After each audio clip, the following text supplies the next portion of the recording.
Olá, amigos. Hoje nós vamos estudar o capítulo 3 de Evolução em Dois Mundos, Alma e Fluido. Inicialmente, André Luiz ele inicia o capítulo falando sobre os fluidos em geral. A consciência nos aprendizados complexos de transubstanciações de forças nas diversas linhas da natureza, adaptando-se aos continentes da esfera extrafísica, portanto, ele está falando também do mundo invisível, passa a manobrar os fenômenos de mentação. O que é mentação? É o ato de pensar e representar mentalmente e refletir. Isso porque o pensamento é a base fundamental, não só do nosso estudo, como também dessa transubstanciação do plano espiritual, do plano extrafísico para o mundo físico. É muito importante estudarmos o que são os fluidos. Para isso, nós vamos buscar lá em Gênesis, no capítulo 6º, item 10, uma mensagem de Galileu Espírito, em uranografia geral, que nos diz: há um fluido etéreo que enche o espaço e penetra os corpos. É o éter, ou matéria cósmica primitiva, geratriz do mundo e dos seres. Ao éter são inerentes as forças que pressentiram as modificações da matéria, as leis imutáveis e necessárias que regem o mundo. Essas formas múltiplas, indefinidamente variáveis, segundo as combinações da matéria, localizadas segundo as massas, diversificada em seus modos de ação, consoante as circunstâncias e os meios, são conhecidos na Terra pelos nomes de gravidade, coesão, afinidade, atração, magnetismo, eletricidade ativa. Os movimentos vibratórios do agente, por sua vez, são chamados de som, calor, luz, etc. E ele também nos acrescenta que em outros mundos se apresenta com outros aspectos essas modificações e essa variação da matéria cósmica primitiva, oferecendo outros caracteres desconhecidos. Os fluidos. Os fluidos, André Luiz, voltando ao livro Evolução em Dois Mundos, André Luiz define fluido, um corpo cujas moléculas cedem invariavelmente a mínima pressão, movendo-se entre si, quando retida por um agente de contenção ou separando-se quando entregues. Os fluidos podem ser líquidos, elásticos ou aeriformes, imponderáveis e ponderáveis. Os fluidos imponderáveis, tido como agente dos fenômenos luminosos. Então, aqui nós vamos introduzir o conceito de fluido universal, princípio vital, fluido magnético, fluido elétrico animalizado. O fluido vital, ele existe na matéria orgânica, isso ainda é de Gênese. Existe na matéria orgânica um princípio especial inapreciável que ainda não pode ser definido. Este é o fluido vital. Esse que é ativo no ser enquanto vivo e extingue-se no morto, mas nem por isso deixa de dar à substância propriedades características que a distingue das substâncias inorgânicas. Então, o fluido vital está presente nas substâncias orgânicas. O fluido, nós vamos encontrar também que é o veículo do pensamento. O fluido cósmico universal é esta matéria primitiva cujas modificações são inúmeras, são inumeráveis a variedades de corpos da natureza. Então, o fluido cósmico universal, ele tem dois estados distintos: o estado de imponderabilidade e o estado de ponderabilidade. O estado de eterização ou ponderabilidade é o seu estado normal primitivo. E essa variação, ela é muito, não se consegue determinar onde termina a imponderabilidade e a ponderabilidade. O ponto intermediário é a transformação do fluido em matéria tangível. Leon Denis também ainda diz que Essas novas propriedades, capacitação de radiação crescente, está presente nos fluidos. E nós vamos ver que em estado de eterização, o fluido cósmico universal ele não é uniforme. Sem cessar de ser etéreo, ele sofre modificações tão variadas em seu gênero e mais numerosas, talvez, que seu estado da matéria. Então, na forma de imponderabilidade, ele tem muitas variações. São fluidos distintos, dotados de propriedades especiais. E para os espíritos, esses fluidos são as substâncias que elaboram, combinam para produzir efeitos determinados. O ponto de partida do fluido universal é o seu grau de pureza absoluta, e o oposto é a matéria tangível, materializada. Os fluidos mais vizinhos à materialidade constituem a atmosfera espiritual terrestre. Ainda, em Gênesis nos fala que a qualificação dos fluidos espirituais não é rigorosamente exata. O fluido é sempre mais ou menos matéria quintessenciada. E que nada é realmente espiritual senão a alma ou o princípio inteligente.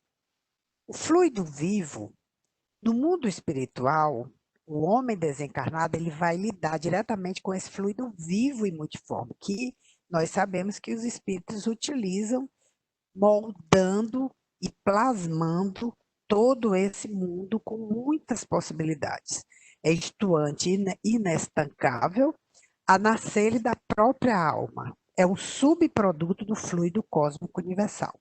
Absorvido pela mente, a semelhança da respiração, é a assimilação da força imanente do Criador.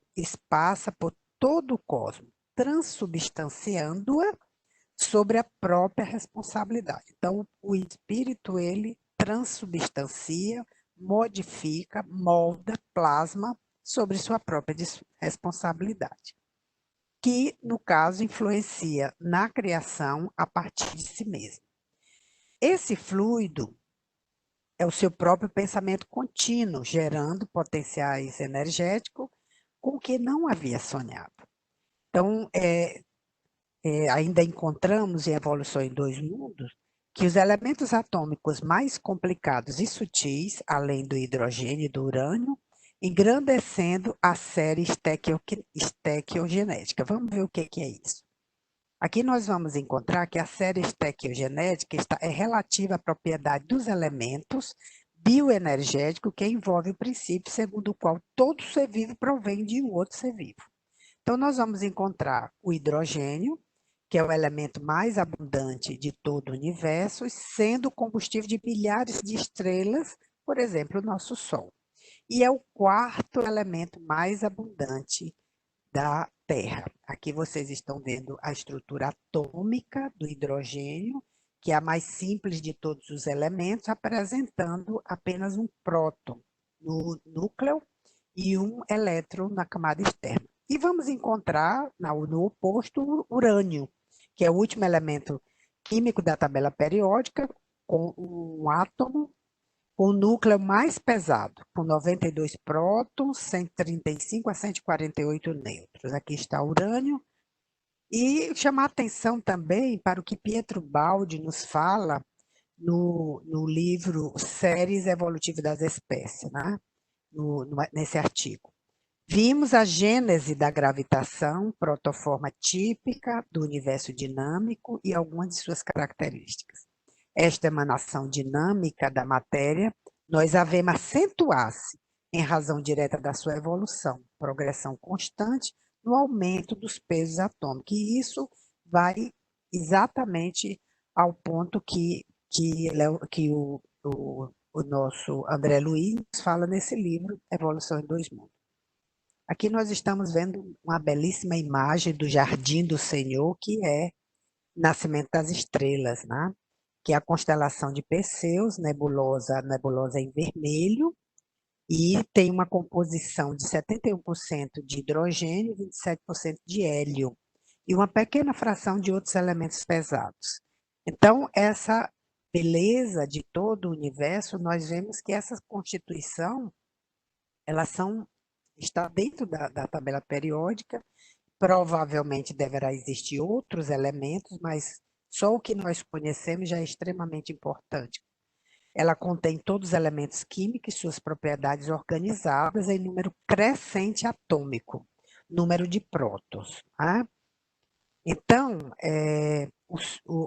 continuando com a série Evolução em Dois Mundos, André Luiz nos diz que o solo do mundo espiritual, estruturado com semelhantes recursos, todos eles raiando na quinta essência, corresponde ao peso específico do espírito. Aqui nós vamos começando a entender que realmente na casa de meu pai há muitas moradas, a densidade do planeta que nós vivemos corresponde à densidade, ao peso específico da evolução dos nossos espíritos, né? Aí ele vai voltar a falar na Terra, a Terra principiando, o início onde nosso planeta começou, da esfera incandescente, começa a ser o seio tépido da vida. O princípio inteligente deve amadurecer em energia consciente para alcançar voos no rumo da luz eterna. Naquele momento, a crosta terrestre é uma camada superficial de pequena espessura, na ordem de 40 quilômetros, o momento onde a Terra se tornou habitável, que provém do processo de diferenciação do manto no tempo geológico. Tudo isso vocês vão encontrar lá em Evolução em Dois Mundos, nesse capítulo. Há dois tipos de crosta. A crosta continental, que forma as terras emersas dos continentes, e a crosta oceânica, que constitui o fundo dos oceanos. E aqui nós vamos ver, mais adiante, esse movimento. Nós vemos aqui os continentes e aqui os oceanos com a crosta oceânica, né? O arquipélago vulcânico, aqui as fossas, toda a litosfera. E André Luiz nos diz: temos desse modo os continentes do mundo como ligeira película, com a propriedade de flutuar, à maneira de barcaças imensas. Observe como parece realmente como se estivesse flutuando nos oceanos, né? Sobre o maciço basáltico, película que mantém espessura de 50 quilômetros em média. Então, isso aqui bate com o que André Luiz nos fala de 40 quilômetros, né? Nós vamos encontrar a ciência nos mostrando 50 quilômetros. O item na vida, da vida na espiritualidade. Aqui a moradia de continuidade, harmonia da natureza, o clima quase constante e uniforme. E aqui nós vamos elaborando na nossa mente esse momento de uma constância onde a Terra, porque como é difícil se encontrar, o homem vive em busca de mundos habitáveis, né? E aqui nós vamos ver que a Terra começou a se tornar harmônica, a natureza, o clima constante, onde houve a possibilidade de crescimento de plantas, da flora e da fauna, né? Domesticado pela inteligência humana por milênios, aclimatados e aprimorados por determinado período de existência, ao fim dos quais regressam aos seus núcleos de origem no solo terrestre para que avancem na ramagem evolutiva. E aqui a mutação espontânea. Nós sabemos que as mutações foram ocorrendo, as mutações saudáveis, as mutações que deram certo, elas persistiam e eram aproveitadas naturalmente, que este momento a espiritualidade que comandava, observava e induzia que cada vez essas mutações, elas que deram certo, elas avançassem. Então, todo espírito, isso nós vamos encontrar lá em nosso lar, e vejam como é importante, todo espírito é um núcleo irradiante, que vibra, onde vibra forças que criam, transformam e destroem, exteriorizadas em vibrações que a ciência terrestre presentemente não pode compreender. Ao longo dessas vastíssimas regiões de matéria sutil que circundam o grande corpo ciclópico da Terra, né? Com extensas cavidades, zonas cavitárias aqui, imaginemos a quantidade de vulcões que naquela época existiam, os essa fantástica onda que ocorria de explosão de lava, criando novos arquipélagos, criando ilhas no oceano, como também as cavitações, né, as extensas zonas cavitárias, a estender-se da superfície até o leito dos oceanos. Aí começam as povoações felizes e infelizes, tanto quanto as aglomerações infernais de criaturas desencarnadas. Aqui ele começa a expressar a povoação, tanto no mundo espiritual como no mundo físico. E aqui ele começa a falar do que vamos ver mais adiante, do que está abaixo da crosta, dessas aglomerações infernais que criaturas desencarnadas residem por temerem a formação dos seus próprios pensamentos.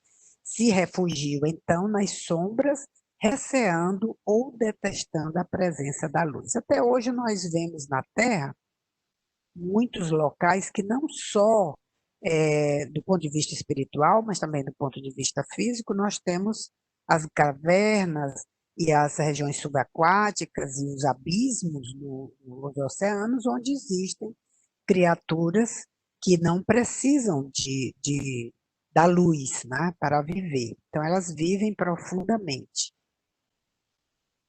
Aqui uma imagem extraordinária, que é a Gruta de Fingal, que é uma caverna marinha numa ilha desabitada de Staffa, nas Hébridas interiores da Escócia. Isso é muito interessante, porque a formação do basalto criou essa extraordinária caverna que tem um som, que o mar provoca esse som. Então, isso são os movimentos que ocorreram naquela época, onde as grandes movimentos, as placas tectônicas formavam e destruíam e reconstruíam a face do nosso planeta, e aqui essas grutas que são desabitadas que existem até hoje, e é admirável esse movimento constante de formação e destruição que o nosso planeta, ele ao longo dos milênios, ele foi formando. Quando a Pangeia foi dividida, que foi o grande continente, que foi uma parte para a África, ficou a nossa parte aqui na América do Sul. Então, muito esses movimentos geológicos foram acontecendo e formando uma nova face do planeta, né?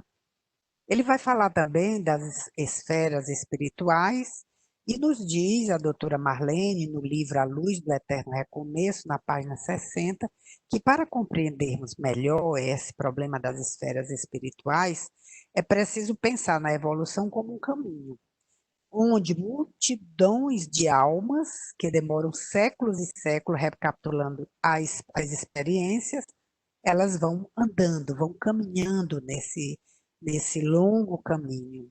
Então, para compreendermos, aqui nós estamos vendo e podemos ver na imagem anterior o centro da Terra, e vejam como a camada da crosta habitável, como é fina, não é? Tudo que está, essas várias camadas geológicas da nosso planeta. Então, o núcleo ele é plasmado em aço e níquel natural, revestido por uma rocha basáltica, que é a rocha vulcânica. O núcleo ele tem 2.000 quilômetros, entremeado de finas superfícies de rocha granítica. E nós temos o leito oceânico, o maciço basáltico, ele tem 50 quilômetros em média. Nós vimos lá na lição de André Luiz que era 40. Vejo isso que a ciência já nos mostra como a diferença é muito pouco. Então, da barisfera, o núcleo da Terra, que é constituído de ferro e níquel, a ionosfera, que é a região da alta atmosfera, se estende 60 a 700 quilômetros, com camadas altamente ionizadas. Aí nós temos a nossa camada de ozônio, que nos protege das grandes convulsões e dos ventos solares, não é? E protege a nossa vida na Terra, né? Então, é importante isso, essas camadas altamente ionizadas, a condutividade elétrica é importante na propagação das ondas de rádios longas. E aí ele nos fala dos continentes, as esferas das civilizações, e nas civilizações, as esferas das classes. que só isso aqui mereceria a gente falar numa outra palestra. Mas nós vamos ver também, a doutora Marlene nos fala da matéria espiritual em suas diversas formas. Sobre a vida no mundo espiritual, há uma substância simples, primitiva, geradora de todos os corpos, mas diversificada em suas combinações. É o que tínhamos lido no início dessa aula, né? O que o Espírito Galileu nos traz é a Gênese. Então, a Terra ela possui 7 esferas espirituais e cada uma constituída de camadas ou zonas diferentes. Então, a zona 1 é a zona das trevas ou inferno. Ela vai da superfície, onde pisam os seres humanos, para baixo. Aqui moram os espíritos muito inferiores. É aquilo que André Luiz tinha nos falado lá no início, dos espíritos muito inferiores que residem, né? A zona 2 é da superfície da Terra, 1.000 quilômetros é a segunda esfera. Aqui é umbral e nós vivemos no umbral. No livro Instruções Psicofônicas, o espírito Efigênio Victor ele se refere a 950 quilômetros a partir da superfície. Veja, André Luiz coloca 1.000 quilômetros, né? E aí nós vamos, a doutora Marlene Nobre, né, que retirou lá da obra de André Luiz. Então, nós vamos ter no umbral grosso ou denso e umbral médio. E somente os 50 quilômetros dessa faixa, de 1.000, temos um umbral leve, que ainda é zona de sofrimento. Nesse umbral leve é onde estão as cidades espirituais, como o nosso lar, que vocês estão vendo, ainda assim é umbral, né? Então, a terceira zona, a terceira esfera, são os seres mais evoluídos, que já aplicam ultimamente as leis de amor, né? Nessa esfera estão inúmeras cidades, e aí está a cidade de Nosso Lar. Embora a maior parte seja na terceira esfera, uma faixa ainda está na segunda, na anterior, que está a cidade, nós vemos nos livros, em Mensageiros, a Mansão da Paz, e vemos o quanto, quando eles descem de Nosso Lar, o quanto fica denso até eles chegarem lá, não é? Que incomoda até a respiração. Então, a cidade de Nosso Lar ainda está entre a faixa da terceira esfera e da segunda esfera, porque na segunda esfera estão as câmaras de retificação, estão a área hospitalar e o Ministério da Regeneração. Nos falam ainda que o tempo e o calendário dessa região, até 1.000, é o mesmo Sol nosso, o tempo e o calendário são iguais ao nosso. Então, nós vamos ver aqui as esferas espirituais, e aqui está denominado todas elas, mas, seguindo o André Luiz, nós vamos encontrar o outro item, centros encefálicos. A consciência desencarnada, agora relativamente está evoluída, vai conhecer o resultado de suas próprias criações na passagem pelo corpo carnal, através dos reflexos respectivos do seu pensamento, o fluido em que ele imprime o mais íntimo sentimentos e lhe define o mais íntimo do desejo. Então, nós vamos começar a ver aqui que as suas próprias criações entre o plano material encarnado e o plano espiritual desencarnado, ele começa a elaborar esses reflexos receptivos, os seus sentimentos, os seus desejos, e isso vai pouco a pouco, sob a supervisão dos orientadores divinos, associar em sintonia o centro coronário e o centro cerebral, que em movimento sincrônico de trabalho começa a organizar, derramando, vertendo do mundo espiritual para o corpo físico através dos centros de força. Então, os centros de força, o centro coronário, ele administra, é a mente que administra o veículo de exteriorização, o corpo físico. E o corpo cerebral, o centro cerebral, o chakra cerebral, ele recolhe os estímulos, transmitindo impulsos e avisos, ordens e sugestões mentais aos órgãos, tecidos, células e implementos do corpo que se expressa. Então, essa sincronicidade, nós sabemos muito bem que essa sincronicidade, tendo nos núcleos da base todos os quimiorreceptores, os receptores responsáveis pela respiração, pela osmolaridade, pela acidez ou alcalinidade do sangue, os batimentos automatizados do coração, a nossa respiração, tudo é feito nessa sincronia entre o chakra coronário e o chakra cerebral. O centro cerebral ele se expressa em vários núcleos de comando encefálico, controlando, portanto, sensações e impressões do sensório.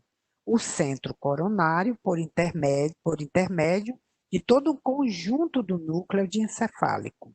O diencéfalo, ele possui no tálamo, o tálamo é o decodificador, por onde confluem todas as vias aferentes à cortiça cerebral.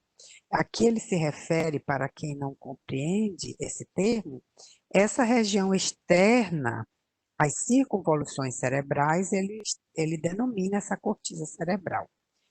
E acrescenta que, exceto a via do olfato, não faz essa confluência dessas vias com o córtex, porque é a única via sensitiva de ligações corticais que não passa por ele, mas mantém conexões com alguns núcleos talâmicos por meio de fibras provenientes do corpo mamilar. Então, a via do olfato ela não passaria pelos núcleos talâmicos, mas tem alguns, quer dizer, tudo no cérebro tem não existe um local único, existem as várias redes neuronais que vão fazendo esse grande conectoma, que ele vai reconstituindo. Então, uma imagem, quando se forma, ela vem de vários locais, não vem de um local só. Aqui ele vai dizer que aí, nessa delicada rede de forças dos núcleos intercalados das vias aferentes, então, desde o momento que você se corta, pica o dedo, esse estímulo sobe pela medula, nos cornos anteriores, e sobe de forma aferente aqui pela medula até a ponte e o centro, a região do tálamo, de encéfalo, para retornar com outros impulsos pelas vias eferentes. Então, aí nessa delicada rede de força do núcleo intercalado da via aferente, verte o pensamento ou fluido mental por secreção sutil, não do cérebro, mas da mente. Esse fluido influencia primeiro, por impulso refletido, toda a região cortical e as zonas psicossomatossensitivas que vitaliza e dirige todo o nosso corpo, né? Todo o nosso cosmobiológico. Então, esse fluido ou matéria mental tem a sua ponderabilidade, a materialização, a tangibilidade e as suas propriedades quimioeletromagnéticas especificadas. Então, cada uma dessa matéria mental, as várias funções que as células cerebrais elas provêm ao corpo, essas propriedades eletromagnéticas são específicas. Em circuito da inteligência mais evoluída, surpreendente combinação de fatores conhecidos podem ser efetuados. Naturalmente que essas questões que nós estamos colocando pode parecer assim à primeira vista muito complexos, mas ele vem desde o início do livro, ele refaz em cada lição, ele faz uma reavaliação, uma revisão para que a gente possa compreender melhor. Então, a reflexão das ideias. Vejam que interessante, que a partícula do pensamento, o corpúsculo fluídico, que é a unidade em essência, subdivide-se em diversos tipos e depende da quantidade, comportamento e trajetória dos componentes que a constituem. Então, cada espírito, na medida da sua evolução, esse corpúsculo fluídico, ele é mais específico ou não. Um ser que já está numa evolução maior, esse corpúsculo fluídico, ele teria, como nós estamos vendo aqui, uma trajetória, uma quantidade muito mais intensa e mais ativa. E, como vocês sabem, Por exemplo, o amor é medido em Angstrom, então os sentimentos mais nobres, eles são menores. E cada vez a onda é menor com uma capacidade de penetração muito mais intensa. E aqui ele vai nos dizer que, assim como o átomo é uma força viva, a partícula do pensamento é viva e poderosa na sua composição. E aqui a gente vê o quanto é importante nós imaginarmos as formas pensamentos, quanto ela é viva e poderosa na constituição, especialmente na medida que nós damos mais vida. Quanto mais você pensa, mais você concretiza, aquilo vai criando forma, vai tendo mais poder. Então, ela se derrama do espírito que a produz no corpo físico, no ambiente, e é igualmente passiva perante o sentimento que dá forma. Se eu tenho sentimentos nobres, profundos, eu vou gerar essas partículas altamente poderosas para o amor. Por outro lado, se elas têm uma baixa vibração, elas também podem, elas vão gerar mal. Então, elas convertem-se em acumulação para o bem ou para o mal, como fluido gravitante ou libertador, fluido ácido ou balsâmico, amargo ou doce, alimentício ou esgotante, vivificante ou mortífero. É muito simples também se analisar, porque não precisa muitas vezes você ter uma mediunidade ostensiva para você sentir os fluidos do ambiente. Você sente quando uma pessoa é querida, amável, e isso é muito interessante. Eu me recordo que a Nancy Puma, ela falava que as crianças com síndrome de Down, elas têm uma capacidade, uma percepção extraordinária. Elas percebem quando alguém gosta delas, quando alguém tem sentimentos bons, porque elas captam. É exatamente isso aqui. É essa força viva. Então, a força do sentimento é o raio da emoção, o raio do desejo, capaz de alterar a diferenciação de massa, trajeto, impacto e estrutura. Então, aqui nós vamos ver um pouquinho mais adiante o capítulo que ele vai nos falar de algo que nós temos na literatura, esse momento onde havia um intercâmbio entre o mundo espiritual e a nova colonização do mundo físico, a influência das civilizações mais adiantadas. Vejam, com o fluido mental carreiam-se desse modo não apenas disposições mento-sensitivas das criaturas, a influência para eles começarem a pensar, refletir e começar a crescer para as artes, para começar aos questionamentos da vida, da mentosensitivo das criaturas em atuação recíproca, que eles também há uma influência, sempre há esse intercâmbio, né, entre o mundo físico e o mundo espiritual, mas também as imagens que transitam entre os cérebros, que se afinam pela reflexão natural e incessante. Aqui abre espaço para pensarmos exatamente nessa sintonia. Aqueles espíritos construtores preocupados com o novo mundo, com aqueles seres em formação, os protetores, na medida que crescíamos, se afinizavam conosco e vice-versa, estabelecendo ideações progressivas que, originalmente vertidas dos espíritos superiores, transmitem aos desencarnados da Terra as noções de civilizações mais apuradas. Aí nós vamos encontrar em vários locais do planeta as construções belíssimas de pirâmides, que nós vamos encontrar não só no Egito, mas aqui na América Central. Nós vamos encontrar entre os maias, os incas e astecas, aqui os moares da Ilha de Páscoa, nós vamos ver essas extraordinárias formações. Até hoje, são verdadeiras cápsulas do tempo a nos mostrar esse contato, esse intercâmbio entre civilizações mais adiantadas. Isso é tão interessante que tem registro em todos os lugares do planeta e registro que ficaram para a posteridade, como, por exemplo, nós estamos vendo aqui as linhas de Nazca, que até hoje intrigam a humanidade.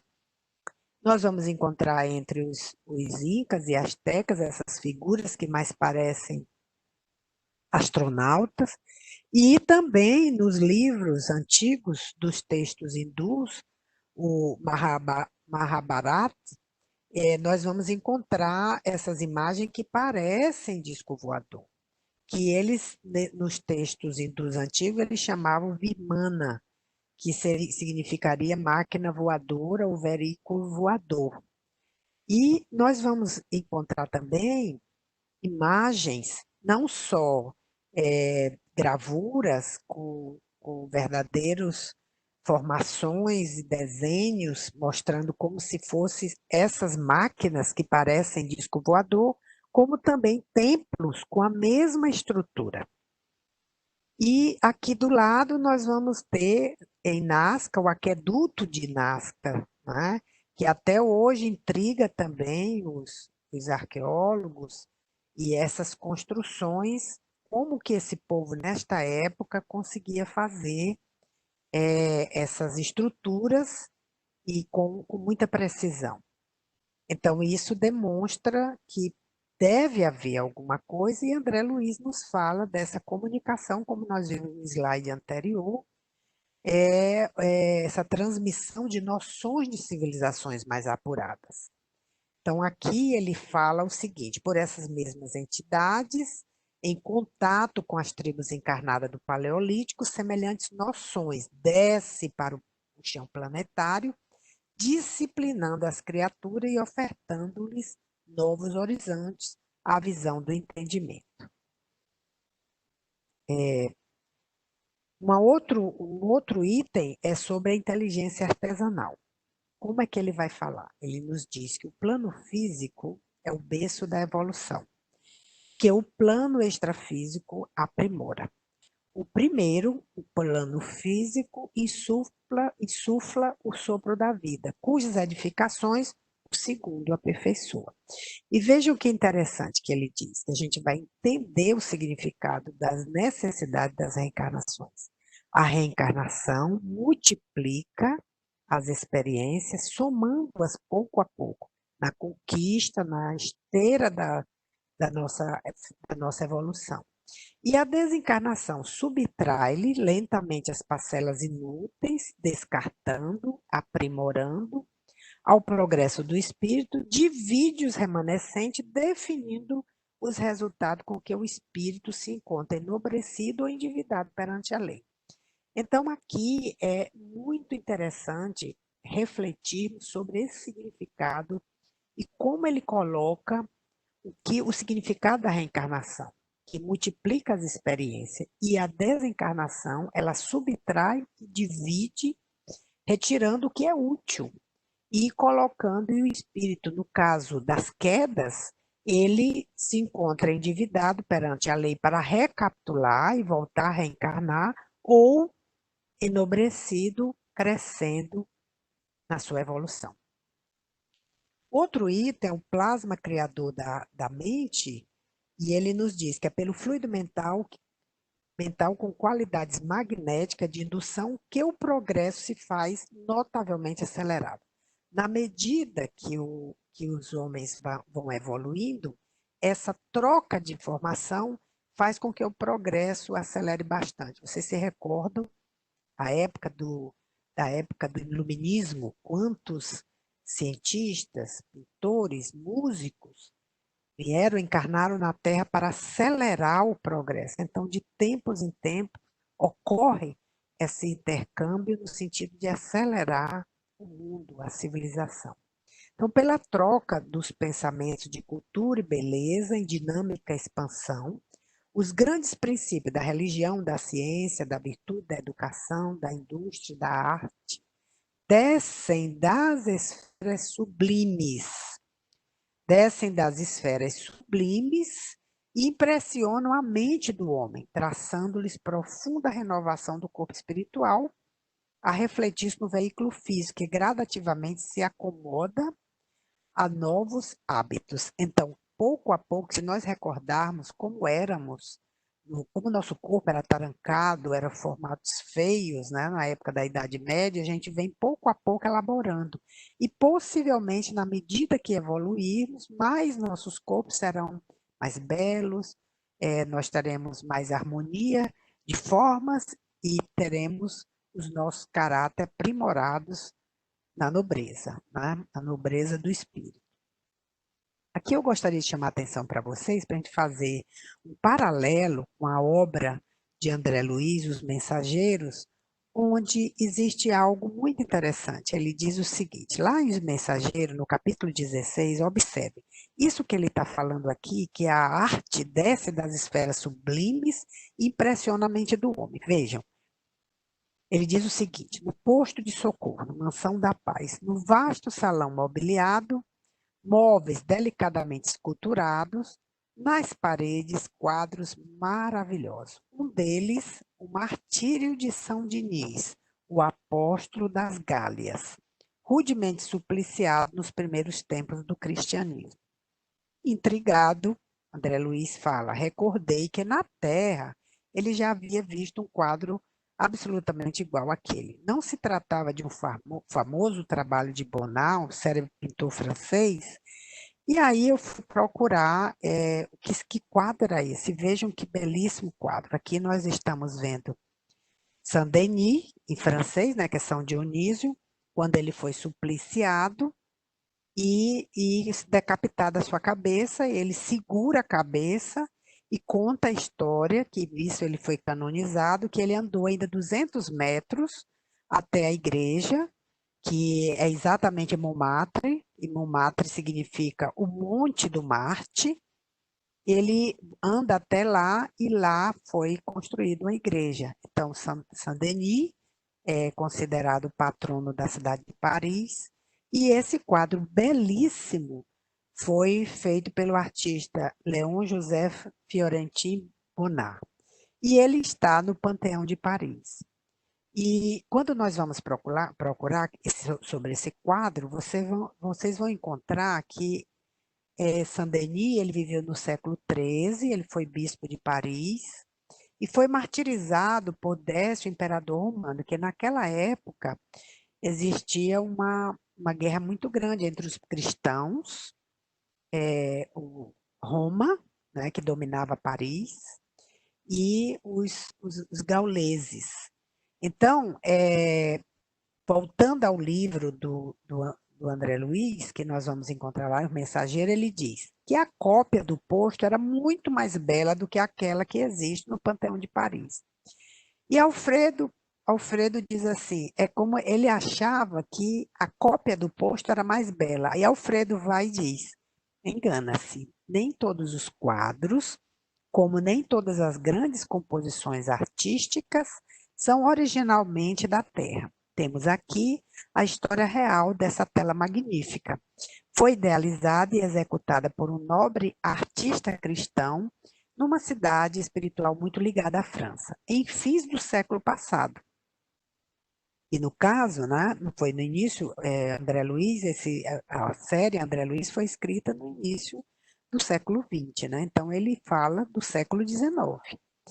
Numa cidade espiritual muito ligada à França. Em fim do século passado, o grande pintor de Bayonne, que é o Bonnat, ele visitou essa colônia em noite de excelsa inspiração e com ele que ele humanamente classificou como um maravilhoso sonho e materializou a tela ao voltar do seu sonho, né?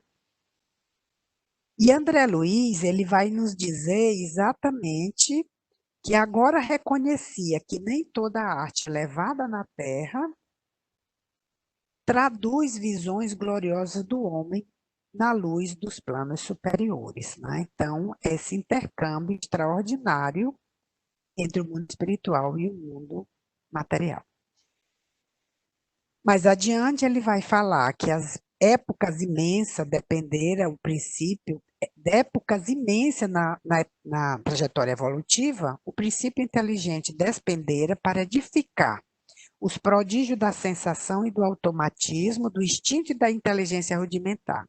E aqui nós estamos vendo os reflexos condicionados, pavloviano, e estamos vendo o coração, que tem um automatismo, né? Desse outro lado, nós temos as plantas carnívoras com esse automatismo. Então, isso demonstrando o princípio inteligente que nos evos muito demorados foi edificando esses prodígios. E aí a gente vê quanto tempo se passaram, né? No Paleolítico, nós passamos 2,6 milhões de anos até 10.000 anos antes de Cristo. O Mesolítico, entre 13.000 antes de Cristo até 9.000 antes de Cristo. O Neolítico, em 10.000 antes de Cristo a 3.000. E aqui nós temos que, nessa época, veja a arte do homem. Na Patagônia, nós temos essa caverna das mãos, belíssima, parece mais uma pintura moderna. E aqui a caverna de Chauvet, na França, né? Então, a arte do homem primitivo. Com a difusão do plasma criador, oriundo da mente, os circuitos contínuos, consolida-se a reflexão avançada entre a Terra entre o céu e a Terra, e os fluidos mentais ou pensamentos atuantes no reino da alma imprime radicais transformações no veículo físico psicossomático, associando e desassociando civilizações numerosas para construí-las de novo em um trabalho progressivo da própria elevação aos verdadeiros atributos da humanidade. E aí nós ficamos pasmos quando nós vemos as belezas extraordinárias que o homem, desde o homem da caverna, e todas as civilizações passaram, os grandes ourives, os grandes artesãos, e nós vemos que isso existe inato no homem. É como se realmente trouxéssemos de alguma civilização mais avançada, e pouco a pouco nós vamos exteriorizando em cada civilização. E vejam aqui esse belíssimo teto da igreja do Santo Derramado, na cidade, na Rússia, né? E tanto essa belíssima em São Petersburgo, essa belíssima igreja, como esse templo de Peterhof, vejam a beleza da nossa civilização, né? E isso se expressa bem. Aqui vocês estão vendo imagens, essa imagem é dos Jardins Suspensos da Babilônia, aqui o muro da Babilônia, veja que detalhe de mosaico, a beleza, e isso numa época, um esplendor da nossa civilização, numa época muito posterior. E aqui, a cidade de Budapeste, com todo o seu esplendor à noite. Então, isso retrata a beleza do nosso mundo. Que o mercado de Mileto, que lá no museu, foi reconstruído peça a peça, e aqui também as figuras simbólicas da Suméria e da Síria, né? Antiga Mesopotâmia, demonstrando a riqueza das civilizações, esse construir e destruir e reconstruir de novo, né? Então, esse belíssimo trabalho que André Luiz nos traz, nos faz ver as grandes possibilidades que a humanidade tem e terá.